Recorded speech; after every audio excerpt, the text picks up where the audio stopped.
Hi, this is Ben Anand. This is Modern DJ Musings. To find out where all the different versions of Modern DJ Musings appear, please look in the description of this video.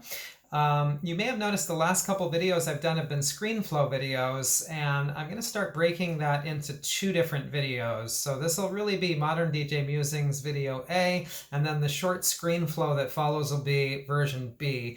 And the reason for that is I'm finding that in the ScreenFlow videos, I'm talking too much and going on too many tangents, which I think are useful, but it's not really visually useful to be stuck on a static screen in ScreenFlow. It'd be better to be watching me, even though that might not be that exciting either. It's still better than watching like a Beatport screen for 2 minutes while you're here talking. So I think this is going to work a lot better. I've already done the ScreenFlow one for this, and it definitely flows a lot better. So just to let you know about that. The topic of the next three videos that I'm going to do is about buying music, organizing music, and recording music and listening back and having the playlist. That's in general. We're actually going to cover a whole lot of things over 3 videos and over 3 weeks. So today is going to focus mostly on buying music. And the first thing I want to say about buying music is you can buy it wherever you want. I buy my music on Beatport. It's not because I love Beatport. It's just because they have the most music. So if I'm going to shop in one place, it's that. I find it more efficient to shop in one place, and they really have all I need and then some. So we'll get into that in a moment. Those of you that really want to support artists, I suggest you find if they have a Bandcamp, because I understand on Bandcamp they'll get a lot more of the money from the sale, and that's great if you can support artists that way. I want to start looking into this soon, but right now I'm really taxed for time and not ready to change my workflow on that. Another thing I wanted to mention was promos. I do get some promos. Some of them are pretty good, but I would never make decisions based on that. I'd never feel obligated to play a track because I got it as a promo. And in general, I feel like what's most important is having the best music possible. And sometimes I just forget about my promos and I need to be reminded. And then I'm usually thankful I went in there. But at the same time, I know that some DJs get to a level where they get so many promos that they just play those. And that is not a good place to be, because it's not going to give you as unique of a style if you're not listening to a lot of music. So recommend you listen to a lot of music as a DJ. I think Beatport is the ultimate resource for this, but in a lot of ways it's too much. So we'll talk about that in this video and in the ScreenFlow. Before talking about that, let's talk about what file should you buy. Should you buy MP3? Should you buy AIFF? Should you buy WAV? And the best answer I have is don't buy MP3. There's no excuse for it these days with the storage costs being really low, big USBs being cheap, computers having huge hard drives. There was a time when it clogged up your hard drive or your USB having AIFF files, but at this point it's just not a good excuse anymore. And the only excuse you could make is really the expense, and I'll address that in this video as well. So I'm going to recommend you always buy AIFF or WAV files for the highest quality possible. And my other recommendation is that you use coupons on Beatport to offset that cost if that cost is an issue for you. So if you didn't know, it costs 75 cents on every track that you want to pay extra if you want to have the AIFF or WAV version. The MP3 version is going to be 75 cents less always, but again, it's not going to give your listeners the best quality audio either live or in your recordings, so I would definitely not try to save money there. There's other ways to save money. They're called Beatport coupons. They come up a lot now. They didn't used to come up so much, and now they do because it's good business, whatever.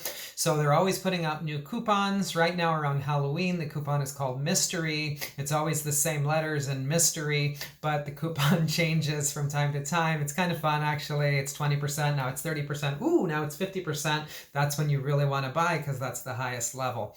Anyway, I'm going to show you that in the ScreenFlow as well. And by the way, if you don't need to use coupons, and if you don't feel like that's worth your time or you want to support more, then that's totally fine and up to you. Just keep in mind, really, it's not going to make a big difference to the artist. That's going to be more if you found Bandcamp or another way to support the artist better. Anyway, otherwise you're probably just supporting Beatport more, which is arguable whether that's necessary, but up to you what you want to do. I like to use the coupons, and I look at it as my way to offset those AIFF upgrades that I pay for. And I feel like it comes out a bit in the wash by using the coupons strategically. I'm basically able to offset that cost, which makes me happy. And yeah, so That was one thing I wanted to cover. Another thing about Beatport that I'm not crazy about is their dreaded re-releases. Re-releases are when the same exact track appears as a new track in your feed just because it's been released on a different label or in a different genre. But hey, it's exactly the same track. So is it a new track? No, it's not. Is it a new release? Well, yeah, but it's a new release of the same old track. So why is this a bad thing for DJs? Well, it's totally inefficient because you have to listen to that track again. You've already listened to it. You've already decided if you liked it or not. You might sometimes accidentally buy the same track twice because it's actually a different thing coming out on a different label or in a different genre. That's annoying. And you also might have to listen to the same track that you don't like but kind of are right on the line about, and then you have to make that decision over and over again. And it's just a big waste of time. So how do you avoid that on Beatport? The answer is you go off Beatport to something called crates.co. That's crates.co. Keep in mind the ScreenFlow version will show you everything and be much easier. But the reason that I love Crates is because it will import your entire Beatport artists and labels that you've saved. Your My Beatport is what that's called. It will import your whole My Beatport if you give it permission, and there it will be in Crates, but with 2 extra buttons. One button is called Eliminate Re-Releases, and this is the one that's really great that you want to check if you don't want to hear the same tracks that were released weeks, months, years ago and are just being regurgitated under new labels and new genres. So that button is extremely useful and streamlines your experience, because when I want to buy new music, I want to buy new music. I don't mind sometimes searching for things that aren't new, but the point in general is to have something new. So I like to spend most of my time on Crates looking at only new music that hasn't appeared before, and occasionally sifting through artists, maybe their whole catalog if they're really interesting to me, and then I'll get some of those older releases that I've never heard before.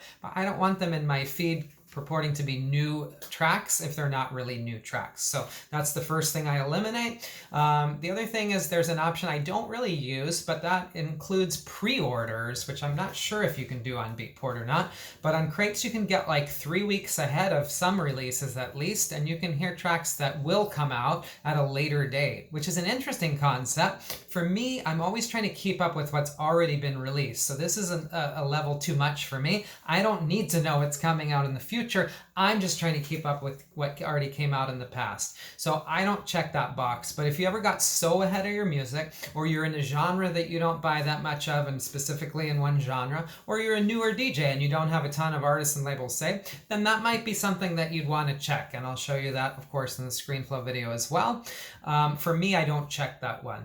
One more thing, you can on Crates also follow artists and unfollow artists, just like on Beatport, or follow labels and unfollow labels. So that's something that I generally have done on Beatport because I did that before I discovered Crates, but you can also do it on Crates. So if you discover a new artist or a new label somehow through Crates and you want to save it right there, you can. And all those changes reflect in Beatport. It's mirroring each other.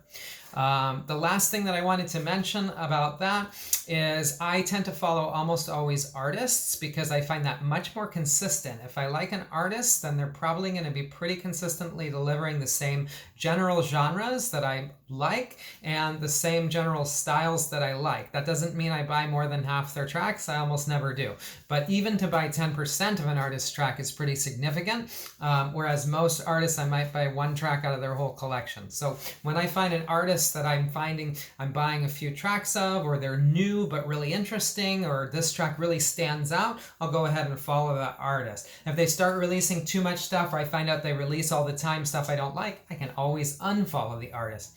The same thing goes for labels, but the problem is labels release way more because they're a label. They're releasing multiple artists and they don't have to be limited by how fast one artist can make a track. It's whoever they're using on their label and how fast. So that's going to be a much bigger volume of work. For me, I find it's much less consistent overall. It's not going to be good most of the time for me to follow a label. It's going to mean too much stuff I don't like, which is too much time I'm spending listening to stuff I don't like. And I don't have all the time in the world for this stuff because I got to make these videos and DJ and do all these other things. So just keep in mind that time is money as well. And that if we follow too many labels, I think that we are sometimes wasting our time. At least that's been my experience. So that's the last thing I wanted to say about crates. I don't buy my music on crates. I go back to Beatport to buy my music. All the new tracks that I've selected in crates while listening there appear in my Beatport cart, and they're there when I go right back to Beatport. And that's the place when I can click the cart, I can enter the coupon, which right now is mystery, and then I can enter my billing information and I can check out. So one thing about the coupons, they do expire. Try not to let that run right to the last minute, because sometimes there's an issue on the billing page with your billing, your funding source, your credit card, PayPal, whatever. Just give yourself 10 minutes and cut yourself off a little early on the listening or decision making about what you're really going to buy and what you might hold for later. Give yourself 10 minutes at the end when you really know what you're going to buy, just to make sure that you can complete the order and don't get frustrated by missing a coupon that expires. The other thing is to remember that Beatport is in Colorado, so that's Mountain Standard Time. So generally speaking, if coupons end at midnight, they're going to end at 11 p.m. Pacific Time or 2 a.m. Eastern Time. So keep in mind those differences. The nice thing about the coupon right now is it actually gives a countdown, so you don't have to worry about that. I'm not sure if they're always doing that these days. That's a good idea because the time zone thing definitely is confusing. Okay, so that is almost 12 minutes this video is going to be. My ScreenFlow video is just about 3.5, so it really cuts to the chase on these different techniques, and I encourage you to see that. That's over on my YouTube channel, which I'll definitely put in the description of this video as well. This video will probably appear on YouTube as well. I'll probably put it on Facebook so people know about it and then direct them to the ScreenFlow video over there. So again, find all my links in the description. Please follow my written blog on my artist page and check the archives of that on my website and find all that stuff in the description. Also, please subscribe to this channel as I plan on posting a lot of interesting content, and I'll be giving part 2 of this lesson next Tuesday at 2:22 p.m. and part 3 the following Tuesday again at 2:22 p.m. I was a little late this week, but I'm really working on doing these videos a little more ahead of time, especially in a 3-part series, so I should be more on top of that. Thank you so much for watching this. I hope this has been helpful for you. I encourage you to leave a comment or ask me a question. That's fine. I'm here for you. Thank you so much, and see you next week.